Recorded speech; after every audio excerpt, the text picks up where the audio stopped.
Your Excellency, Alexei Tshisekedi, President of the Democratic Republic of Congo and outgoing Chairperson of the African Union, Your Excellency, Macky Sall, President of the Republic of Senegal and incoming Chairperson of the African Union, Your Excellency Moussa Faki Mohamed, Chairperson of the African Union Commission, Excellencies, Heads of State and Government, distinguished ministers, commissioners, Excellencies, ambassadors, invited guests, ladies and gentlemen. At the outset, let me welcome you all to the land of origins on behalf of the people and government of Ethiopia.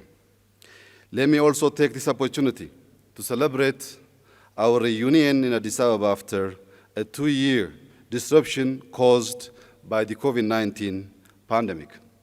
In this regard, I wish to express my appreciation to the entire leadership of our union, and particularly to His Excellency President Cyril Ramaphosa for providing exemplary leadership in our collective response to the challenge of the pandemic.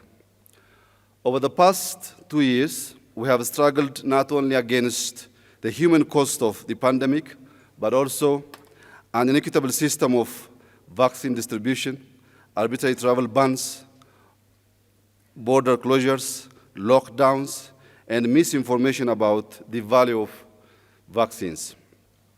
Most importantly, as Africans, we have also learned that cooperation and collaboration is vital, not only for our health, but also for our collective survival.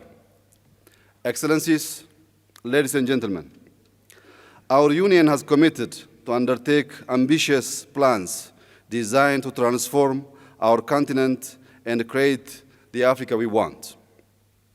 We want a prosperous Africa based on sustainable and equitable development.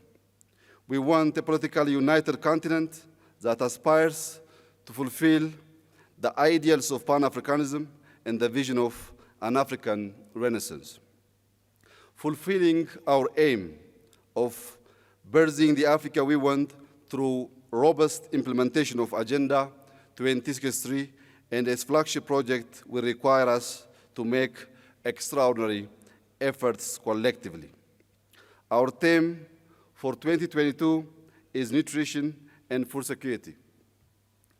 Over the past year, acute food insecurity in Africa has increased by over 60% as the effect of COVID-19 continues to aggravate our fragile economies. Floods, droughts, desert locusts, and other climate-related natural disasters have increased food insecurity for millions of our citizens. With 60% of the world's arable land in Africa, it is of utmost importance that we need to use our natural asset to maximize agricultural output and feed our people without reliance on external assistance. In the past 2 years, Ethiopia has made substantial investment in intensifying in summer wheat production through irrigation. Our farmers have been able to control and manage production factors to maximize yields using irrigation. Nationally, we have attained production over 20 million quintals of irrigation wheat farmed on over 500,000 hectares. This has generated nearly 60 billion birr in income to our farmers. These efforts are generating great results and will, in the imaginable future, begin to contribute to our food security and self-sufficiency, despite the climate variability our region is confronted with. One of the toughest challenges we face in Ethiopia is dealing with the effect of deforestation. While a century ago, Ethiopia's forest coverage was 35%, over the past 2 decades, our forest coverage stands at just 4%. We believe Afforestation is one of the most effective ways of climate change mitigation. Beginning in 2019, we launched a major reforestation initiative under the slogan Green Legacy. Our aim was to plant 20 billion trees across the country over the course of a 4-year period. In a mere 3 years, we managed to plant 18 billion seedlings. And this year, with the Green Legacy Initiative in its final year, we will not only meet our national target, but plan to surpass the target by reaching 25 billion. Additionally, through this initiative, we have sent seedlings to neighboring countries to inspire regional efforts. If we can collaborate to spread the message of green legacy in the continent and implement measures that maximize our food security and self-sufficiency, we will be able to guarantee our citizens the basic necessity of life without reliance on charity. Excellencies, ladies and gentlemen, Africa's voice on the world stage needs to be heard loud and clear. Africa must also be represented on important international bodies. Today, more than 7 decades after the creation of the United Nations, Africa remains a junior partner without meaningful input or role in the system of international governance. This is particularly true of the United Nations, where Africa lacks representation on the Security Council and is underrepresented in a variety of ways.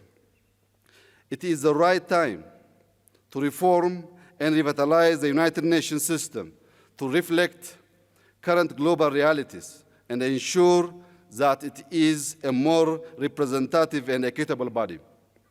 Only fair representation and transparency in those institutions can usher in a just era in multilateralism.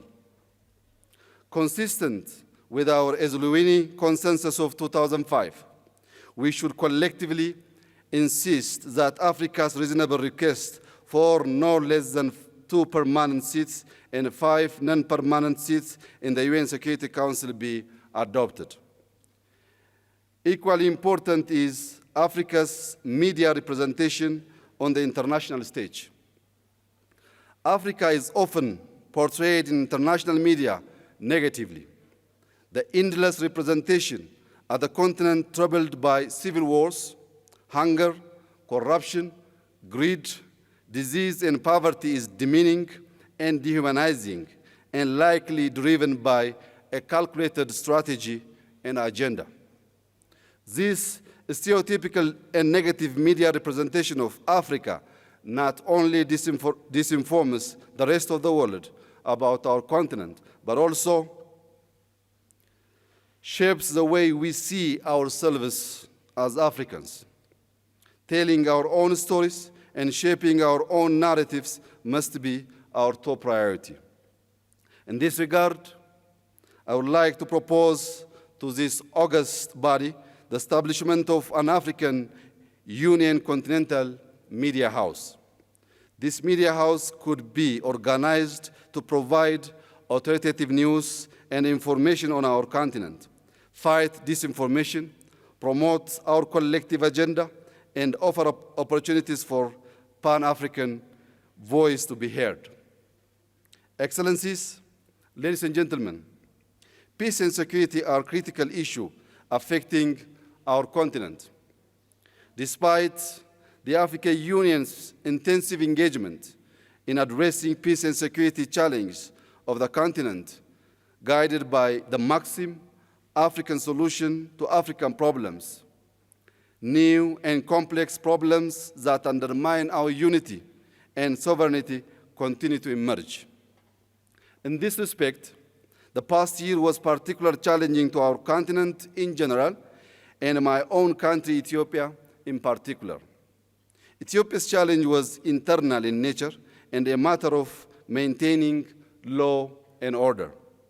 But resolution of our internal matters was made exceedingly difficult by the role played by external actors. I wish to take this opportunity to thank you all for your support, solidarity, and understanding as we underwent these trying times. As you are aware, despite the intransigence of the other side in this conflict, my government has taken a variety of measures to minimize the loss of life and destruction of property.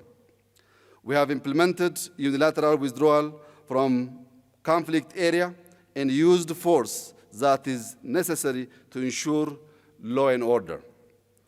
As a gesture of goodwill, we have released high-profile suspects with a view of creating conducive environment for peace. We shall leave no stone unturned in our search for peace in our country. Consistent with our commitment to peace, to peaceful resolution of conflict, we have recently launched an inclusive national dialogue platform with formal legislation. Our commitment to pursuing lasting and durable peace in our country shall remain steadfast. Excellencies, ladies and gentlemen, the greatest lesson that Ethiopia has learned over the year is that without the solidarity of our African brothers and sisters, our existence as a nation would have been at great risk. This affirms the wisdom of our forefathers and foremothers in their dream of Pan-Africanism. The old saying is true: united we stand, divided we fall. Today, we stand proud and tall as Africans in the shadow of those who struggled to liberate and unite Africa. Our steadfast unity is the anchor and the foundation of our Agenda 2063. A continent of 1.3 billion people, a substantial percentage of them young and dynamic, will drive Africa's prosperity and pull it out of poverty as we set forth in our Agenda 2063.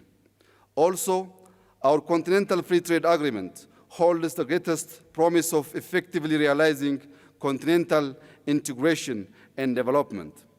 The potential for increased intra-Africa trade, free movement of people, and investment and self-reliance is a beacon for Africa's renaissance.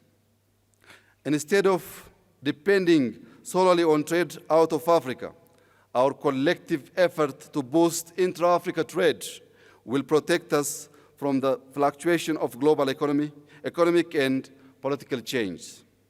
Similarly, the potential for continent-wide tourism remains untapped.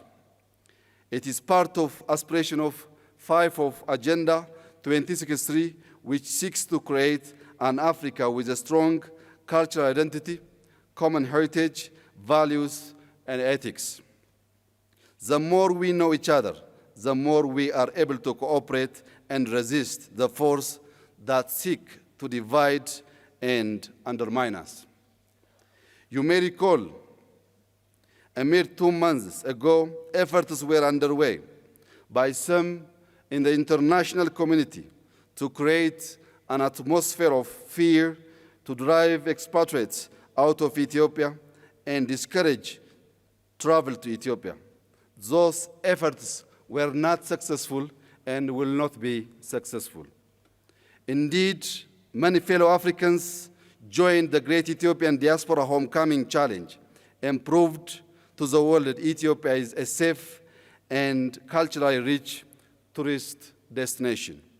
As a key pillar of our national reform agenda, tourism potential within Ethiopia has been augmented greatly in the past 2 years, with many natural endowments developed to complement the historic and cultural heritage that already exists. Ethiopia remains open and welcomes all of our fellow African brothers and sisters. Finally, let me once again convey the warm welcome of the Ethiopian people and reiterate Ethiopia's commitment to do everything in our power to continue to create an enabling environment for the African Union in our collective efforts to deliver the Africa we want through robust implementation of Agenda 2063. God bless Ethiopia. God bless Africa. Thank you for your attention.